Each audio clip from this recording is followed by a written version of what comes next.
We have a breaking news update from Hutchinson. Police say a 37-year-old woman was killed after being shot multiple times Friday night. Police also reporting that the person of interest in this case has died after leading deputies on a chase. Hutchinson police were first called to the shooting just before 8:20 in the 800 block of West 4th Street. Officers there found the victim, Lacey Nelson, suffering from multiple gunshot wounds. She was taken to the hospital but later died from her injuries.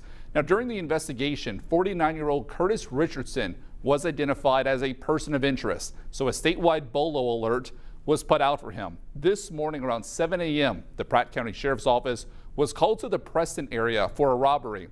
The victim reported that a man forced entry into her home and took her vehicle. While responding, a deputy found that stolen vehicle driving south on K61.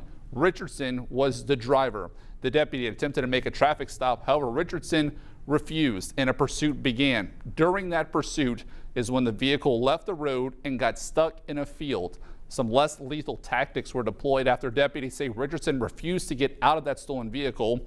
Richardson was later found inside with an apparent self-inflicted gunshot. He later died at a hospital. Police say there are no other persons of interest at this time.